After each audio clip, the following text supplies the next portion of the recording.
This is a log of AAA grade Masur Birch that I spent about 500 quid on. And today, we're gonna cut it open to see if my money was well spent. Right, so, got the log. The first thing I'm gonna do is cast a laser line down the length of it so that I have a line to cut to with the bandsaw, because otherwise I'm just kind of eyeballing it and I'm going to get a nice wobbly line from it. First, I'll just see if I can get it to sit like nicely. I think that's quite a nice, that's leveling nicely there. If it was really wobbly, I would just like hot glue some blocks to the side, but I think that is going to be stable enough to get on the bandsaw, because we're just going to rip it straight down the middle to begin with. So obviously this is a bit too wobbly to get a ruler down, hence why we're using the laser for it. But now I can just go along, and I've made sure to start it right above the pith, which is the center of the log down that end, so that effectively that turns into sawdust and we remove it, because it's not really a structurally sound part of this timber. Right, to the bandsaw. So at the moment we've got a 3/8 inch blade on here in terms of width, with a variable tooth pattern. I think it's like a 3 to an 8 TPI. I think it's basically for really fine, like nice clean ripping. I think it's going to work. If I find that it binds this up a bit too much, I'm going to switch it to a much bigger boy, being a 3/4 inch ripping blade. And if that starts bunging up, I've got an even bigger one that I'm not sure this machine will take. It's slightly outside of the specifications for it, but we'll give it a go anyway. But I think this will be okay. The issue I've just seen at the moment is the front of the log is sitting nicely on that bit I just rested it on. But when it goes through, when that sort of supporting corner is off the end, it's kind of pivoting here. So I'm just gonna quickly take that off. It's like a little lump on the bottom here. Going to take that off with the planer just to give me a good reference surface. Right, so that's the little nub in there.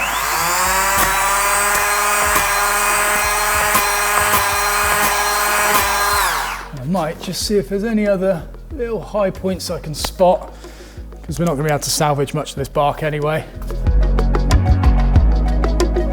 I feel like that's actually quite nice there already. Let's see how this goes. Well, as long as the blade doesn't break, that's quite nice. Oh. Well, I'm committed now, it's pinched. That's cutting pretty quick. It's literally closed on the end here.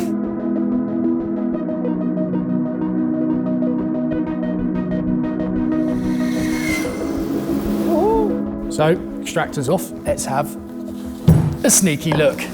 Ready? Oh my! Look at that curliness there. Oh, I'll have to photo. Oh, God. There you go. Fine, yeah. That. So we've got a few like saw blade marks and stuff throwing it off, but then these kind of like darker bits you see along here, that is insane figuring. And here is, oh, look at this. That is nice. Oh, this is lovely. You can see why we're getting rid of the pith as well, because there's just like nothing there. It's just splitty, dirty and stuff, whereas all this is the good stuff. That's like the, what's the nice part of it? That's like the fillet of the steak. Oh yeah. Yeah. Yeah. And then that's the hoof.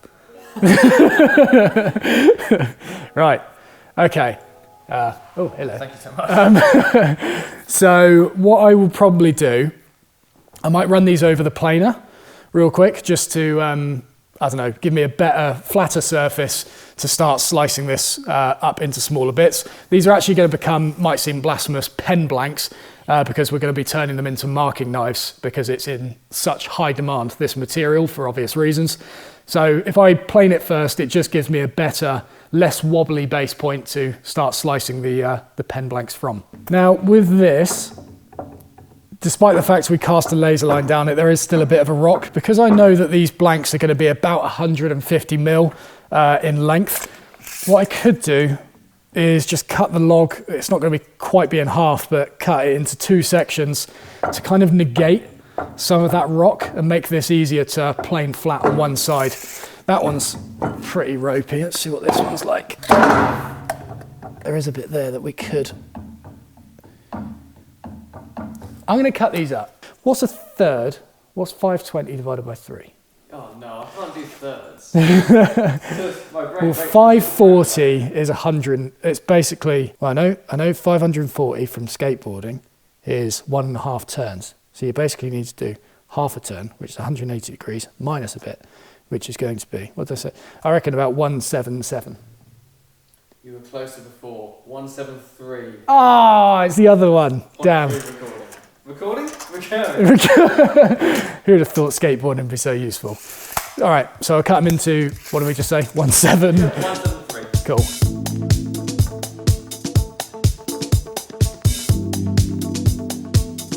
So they've really like propelled along the length. I think the log actually slightly distorted. You saw the tension that was within it when we were cutting it. So I'm just going to hit it with the planer again, just to take off the kind of high points of that twist that's going on. And then I might get it on the planer, or it might actually just be good enough to start bandsawing from there. So let's just do this real quick. We've got a nice light cut.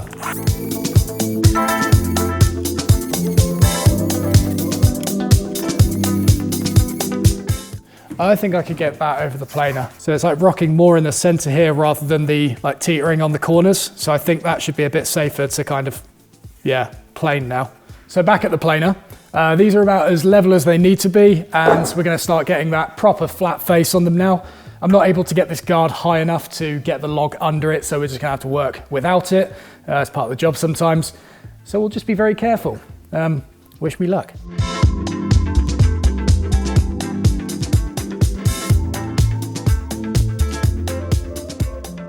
So these are two of the most beautiful specimens, I guess, from this log.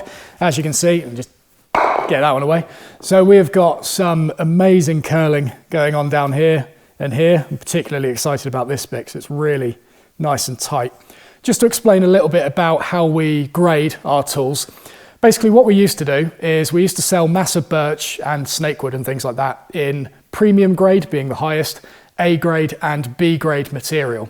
But what we found is it was really hard to guarantee premium grade material being in stock all the time. And so we pretty much just got rid of it from the website and we started doing A grade tools as standard. So with this, when this is turned into knives and it goes live on the website, it will almost certainly be premium grade looking at this. And so it will just be while stocks last. The log that Rob has, thank you, on the other hand, it's still really nice. Let me get it in here, I forgot again. It's still really nice, but you can see the rippling doesn't quite go all the way up, and perhaps those sort of like dark bits, they don't, you know, they're not covering the material quite as much as that other piece. So I'm still very hopeful for this. I think it'll still reach A grade, especially looking at what we've got on the end grain here. That's looking very nice. But I don't think it will quite reach the premium standards that this stuff is. I mean, just look at the difference in those. That is just insane. So let's start cutting it up and see what else this log holds for us. See what yield we can get from this log. Yeah. So all the logs are pretty much ready to cut. I'm just going through them now and seeing how they kind of sit against the fence here, because I don't want them to rock midway through the cut and give me a curved edge of one of these knife blanks.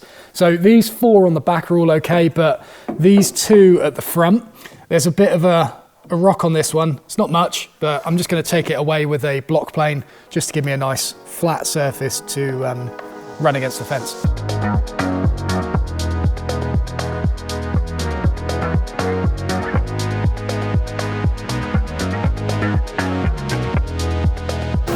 Oh my God, whoa! Bloody hell. Wow. And look at the ripple on that side as well. Ridiculous. That and that. That's because of the growth rings. So you see they're coming in at 90 degrees there, yeah, which creates the curliness. And then what you're seeing here is basically us slicing along the length of one of those brown bits. So you just get more of it being visual through the front. Area. Yeah, more surface area. That is going to be a nice one. And that's the first cut. That's a bit special, isn't it?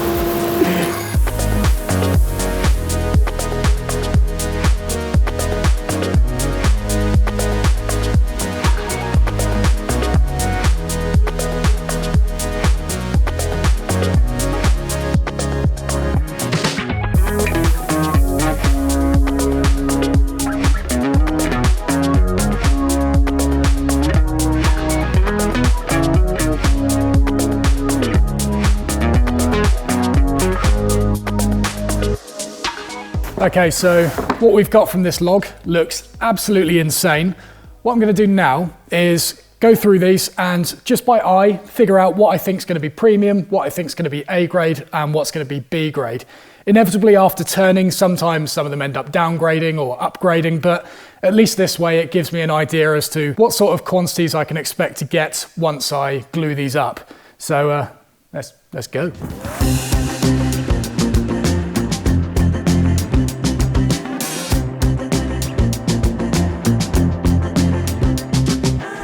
Right, so after cutting up 4 sections of that log, I've left 2 of them for a future tool that we're going to be making at some point, hopefully this year. This is what we've been left with. So we've got premium grade material, A grade material, and B grade. There's a chance that after these have been turned that some of these will upgrade and some of these will potentially downgrade. These ones I'm pretty confident that they're going to be amazing, but as a rough split, that's the sort of yield that we get from a log like this, even one as highly figured as that. We tend to try and be really sort of careful about making sure that when you buy something, it looks like the image on the website. And so pretty confident about these, pretty confident about these. We'll give these a crack and see what we can get from them. But next, we can't just turn these into knives because we want to take the extra step of stabilizing them. I've already done a video on this. It's up here or here, can't remember. But effectively what this will do is strengthen the material by basically impregnating it with resin, and it will increase the weight, it will increase the strength and just the overall durability of it. So that's what we're going to do next. Fortunately, because I'm all about future thinking, I've already filmed a video that explains this whole stabilising process in much further detail, as well as an entire video showing how these marking knives are actually made. So to avoid repeating myself here, I've linked those videos in the description below if you're interested, and of course, if you'd like to purchase one of these marking knives, be sure to check out my website mattesterly.com/shop. And just a reminder, as I said in this video, when you purchase a Masur Birch knife, we send an A grade one as standard, but when we get premium material such as this, we run limited releases of premium grade marking knives, which you'll get notified about first if you're a patron. Then once our patrons have had first dibs on the tools, we open it up to our mailing list, which you can sign up to in the description below, before then releasing it to the general public, where they don't tend to hang around very long. So if you want to get first dibs on one of these beautiful tools, as well as other products, services and offers we'll be releasing in the future, become a patron by following the link in the description. So thank you very much for watching, I hope you enjoyed the video, and if you want to find out more about the stabilizing process or the marking knife manufacturing process, both of those videos are overlaid on the screen right now. I'll see you in the next one.